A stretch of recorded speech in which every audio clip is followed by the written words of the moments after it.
ಇನ್ನು ಯಾದಗಿರಿ ಪಿಎಸ್ಐ ಪರಶುರಾಮ್ ಅವರ ಸಾವು ಪ್ರಕರಣಕ್ಕೆ ಸಂಬಂಧಪಟ್ಟಂತೆ ಏಮ್ಸ್ ಜಿಲ್ಲಾಸ್ಪತ್ರೆಯ ಮುಂದೆ ಪ್ರತಿಭಟನೆ ಮಾಡಲಾಯಿತು. ಆಸ್ಪತ್ರೆಯ ಮುಂದೆ ರಾಷ್ಟ್ರೀಯ ಹೆದ್ದಾರಿಯಲ್ಲಿ ಪ್ರತಿಭಟಿಸಲಾಯಿತು. ಶಾಸಕ ಚೆನ್ನಾರೆಡ್ಡಿ ಪಾಟೀಲ್ ತುನ್ನೂರ್ ವಿರುದ್ಧ ಕಿಡಿಕಾರಿದ್ರು. ಶಾಸಕರಿಗೆ ಕಲ್ಲಿನಿಂದ ಹೊಡೆಯಿರಿ ಅಂತ ಘೋಷಣೆಯನ್ನ ಕೂಗಿ ತಮ್ಮ ಆಕ್ರೋಶವನ್ನ ವ್ಯಕ್ತಪಡಿಸುವುದರ ಜೊತೆಗೆ ಪರಶುರಾಮ್ ಅವರ ಸಾವಿಗೆ ನ್ಯಾಯವನ್ನ ಕೊಡಿಸಿ ಅಂತ ಹೇಳಿ ಪ್ರತಿಭಟನಾ ನಿರತರು ಆಗ್ರಹಪಡಿಸಿದ್ದಾರೆ ಕೂಡ.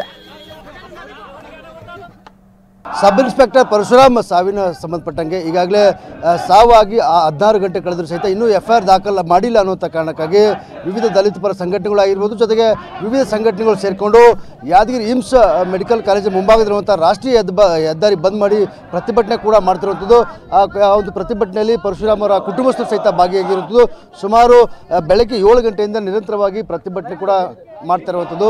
ಸೊ ಹೀಗಾಗಿ ಸಾಕಷ್ಟು ಜನರು ಸೇರಿದ್ದಾರೆ, ನೂರಾರು ಜನರು ಸೇರಿಕೊಂಡು ಈ ಒಂದು ಪ್ರತಿಭಟನೆಯನ್ನು ಮಾಡ್ತಿದ್ದಾರೆ. ಪರಶುರಾಮ ಸಾವಿಗೆ ನ್ಯಾಯ ಸಿಗಬೇಕು ಅನ್ನುವಂತೆ ಒಂದೇ ಒಂದು ಉದ್ದೇಶಕ್ಕಾಗಿ ಈ ರೀತಿ ದೊಡ್ಡ ಪ್ರಮಾಣದಲ್ಲಿ ಜನ ಸೇರಿ ಪ್ರತಿಭಟನೆ ಕೂಡ ಮಾಡ್ತಿದ್ದಾರೆ. ಪ್ರತಿಭಟನೆಯಲ್ಲಿ ಅವರ ಕುಟುಂಬಸ್ಥರು ಸಹಿತ ಸಾಕಷ್ಟು ಜನ ಭಾಗಿ ಕೂಡ ಆಗಿದ್ದಾರೆ.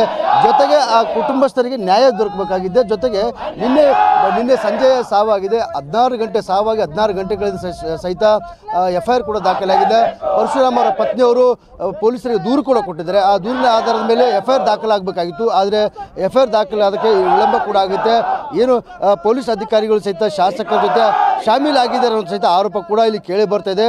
ಯಾಕಂದರೆ ನೇರವಾಗಿ ಈ ಒಂದು ಸಾವಿಗೆ ಯಾದಗಿರಿ ಶಾಸಕ ಚೆನ್ನಾರೆಡ್ಡಿ ತುನ್ನೂರ್ ಜೊತೆಗೆ ಅವರ ಪುತ್ರ ಪಂಪನಗೌಡರ ಮೇಲೆ ನೇರವಾಗಿ ಆರೋಪ ಕೂಡ ಮಾಡ್ತಾರೆ. ಪ್ರತಿಭಟನಾಕಾರರು ಇದ್ದಾರೆ, ಅವ್ರ ಜೊತೆ ಮಾತಾಡ್ತೀನಿ. ಸರಿಗ ನಿನ್ನೆ ಸಾಯಂಕಾಲ ಪರಶುರಾಮ್ ಅವರ ಸಾವಾಯಿತು. ಸಾವಾದ ನಂತರ UBR ಹಾಸ್ಪಿಟ್ಲಿಂದ ಇಲ್ಲಿಗೆ ಶವವನ್ನು ಹಸ್ತಾಂತರ ಮಾಡಿದ್ದಾರೆ. ಅದಾದ ನಂತರ ಎಫ್ಐಆರ್ ಆಗಬೇಕಾಯಿತು. ಸಾವಾಗಿ 16 ಗಂಟೆ ಮೇಲೆ ಆಯ್ತು. ಈಗ ಎಫ್ಐಆರ್ ದಾಖಲಾಗಬೇಕಿತ್ತು. ಅವ್ರ ಪತ್ನಿಯವರು ದೂರು ಕೂಡ ಕೊಟ್ಟಿದ್ದಾರೆ. ಯಾಕೆ ಎಫ್ಐಆರ್ ದಾಖಲಾಗ್ತಿಲ್ಲ, ಏನು ಹೇಳ್ತಾರೆ ಪೊಲೀಸರು? ಅವ್ರಿಗೆ ಏನು ಒತ್ತಡ ಅದು ಏನು ಗೊತ್ತಿಲ್ಲ. ಅವರು ತಮ್ಮದೇ ಸಿಬ್ಬಂದಿಗೆ ಏನಂತಂದರೆ ಅವರು ನ್ಯಾಯ ಕೊಡಿಸಲು ವಿಫಲರಾಗಿದ್ದಾರೆ. ಈಗ ಅವರು ನಿನ್ನೆ ಏನಂತಂದರೆ ಇಲ್ಲಿ ಪೋಸ್ಟ್ ಮಾರ್ಟಮ್ ಮಾಡಮ್ಮು, ಅಲ್ಲಿ ಕೇಸ್ ಮಾಡ್ತೀವಿ, ಎಫ್ಐಆರ್ ಮಾಡ್ತೀವಿ ಅಂತಂದು ಅವರು ಕರೆದಿದ್ದರು. ಇಲ್ಲಿ ತೊಗೊಂಬಂದು